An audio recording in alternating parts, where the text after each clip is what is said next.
আগামী রবিবার নর্থ ইস্টের বিরুদ্ধে যে মোহনবাগানের খেলাটা রয়েছে 19শে এপ্রিল, সেটা এমনিও চাপের ছিল, কারণ মোহনবাগানের লাস্ট ম্যাচের যা পারফরমেন্স আপনারা বুঝতেই পাচ্ছেন, সব ম্যাচ চাপের, কিন্তু তার মধ্যে আবার আরও চাপের হয়ে গেল। ডিফেন্স নিয়েই সমস্যা ছিল, যার নতুন যে সমস্যাটা হচ্ছে সেটা ডিফেন্স নিয়েই হচ্ছে।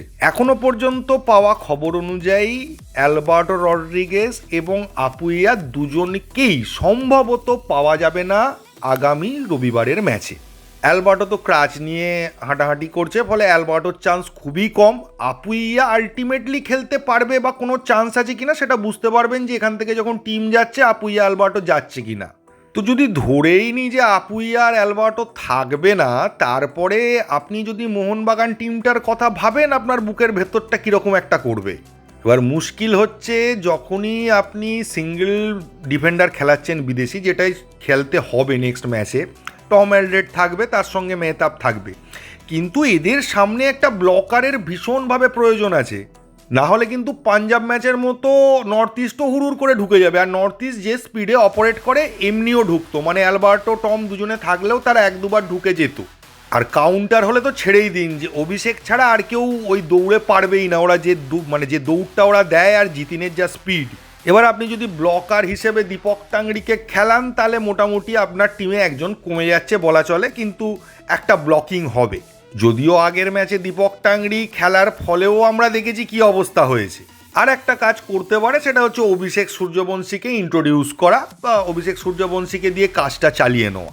অথবা এটাও করা যেতে পারে, দীপেন্দুকে একবার ট্রাই করে দেখা যেতে পারে সিডিএমে। ওর ডিফেন্সিভ এবিলিটি নিয়ে তো কোনো প্রশ্ন হবে না। অথবা 3 ব্যাকে চলে যেতে পারে। 3 ব্যাক মানে অ্যাকচুয়ালি 5 ব্যাক। আমি 3 ব্যাক মুখে বলছি, আপনারা অনেকেই ভাববেন যে 3 ব্যাক মানে তো ডিফেন্স উইক হয়ে যাবে। অ্যাকচুয়ালি 3 ব্যাক নয়, 5 ব্যাকের কথাই বলছি। সেক্ষেত্রে মাঝখানে সুভাশিস মেহতাব, অ্যালবার্টো, আর একদিকে আমায় রানাওয়ারে, একদিকে অভিষেক। যদিও 5টা ডিফেন্ডার ইউজ করলে স্বাভাবিকভাবে অ্যাটাকের লোক কমে যাবে, সেক্ষেত্রে উইংয়ের দায়িত্বটা দুধারের দুজন যে সাইড ব্যাক রয়েছে তাকেই নিতে হবে, কারণ উইঙ্গার তার ওপর খেলানোটা আর সম্ভব হবে না। এবং আপফ্রন্টে বিদেশি চয়েসের ক্ষেত্রে একটা বড় প্রবলেম রয়েছে, আপনারা সকলেই জানেন বিষয়টা। একটা হচ্ছে দিমির অফ ফর্ম, ওকে নামালেও খুব একটা এফেক্টিভ হচ্ছে না। আর রবসান রবিনও কোনোভাবেই ফিট নয়। তাহলে মোহনবাগানের কাছে অপশান হচ্ছে একটাই, যে না ভাই তাহলে আমি 4টে ফরেনার খেলাবোই না, 3টে ফরেনার খেলাই। পেছনে টম আর সামনে ম্যাকা আর কামিন্স। এখন লাস্ট ম্যাচের পারফরমেন্স দেখে আপনাদের মনে হতে পারে সাহাল তো দিমির থেকে ভালো খেলছে, তাহলে দিমির জায়গায় সাহালকেই প্রথম থেকে খেলিয়ে দিই। তবে মনে হচ্ছে না লোবেরা এই রিস্কটা নেবে, কারণ চাপে আছেন তিনি, এটা বোঝাই যাচ্ছে, তার মুখ চোখ দেখে বোঝা যাচ্ছে ভালো চাপে রয়েছে।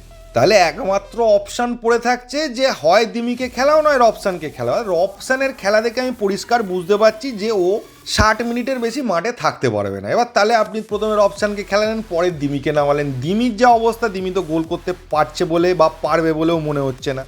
কিন্তু উল্টোটা করা যেতে পারে, সেটা হচ্ছে যে দিমিকে প্রথম থেকে খেলান, সে যেরকমই খেলুক না কেন অ্যাটলিস্ট পাস তো ঠিকঠাক বাড়াবে। মানে 3 অস্ট্রেলিয়ান প্রথম থেকে শুরু করলো, এরপরে দিমি বা কামিন্সের মধ্যে যে খারাপ খেলছে বা যে ভালো খেলতে পারছে না সেটা বুঝে, সিচুয়েশান বুঝে, তো স্বাভাবিক নিয়মে দিমিকে যদি আপনি বসান, তাহলে তার জায়গায় রবসানকে নামান। 30 মিনিট রবসানের যা ফিটনেস আছে, 30 মিনিটের মধ্যে ও মাঠে থাকলে হয় একটা সুন্দর বল ম্যাকাকে বাড়াতে পারবে, তাহলে দূর থেকে শট মেরেও একটা বাঁকানো শটে গোল করতে পারলেও পারতে পারে।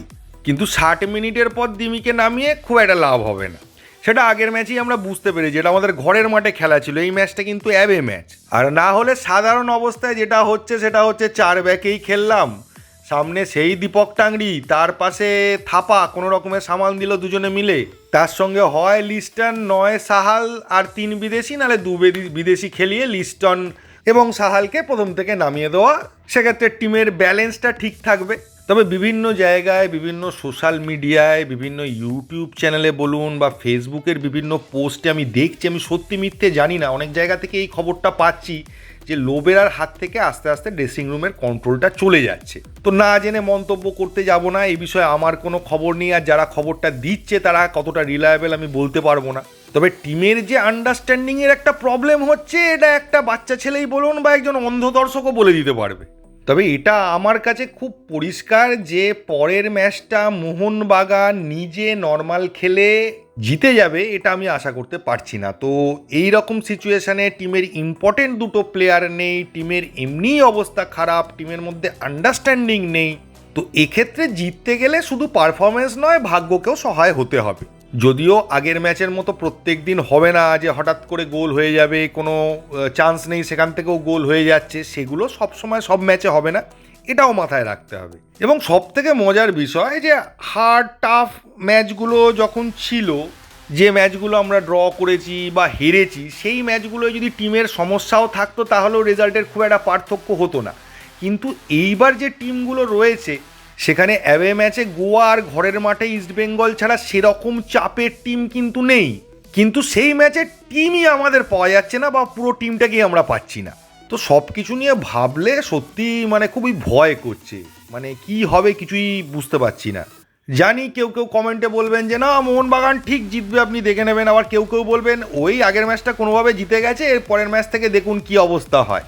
তো দুরকম কমেন্টই আমি পাবো এক্সপেক্ট করছি, তাও আপনাদের বলবো আপনারা জানান আপনারা কি ভাবছেন এই অবস্থাটা নিয়ে। আর এর বেশি কিছু আমার বলার নেই এই ভিডিওতে, এইটুকুই। থ্যাংক ইউ, ধন্যবাদ এবং জয় মোহনবাগান।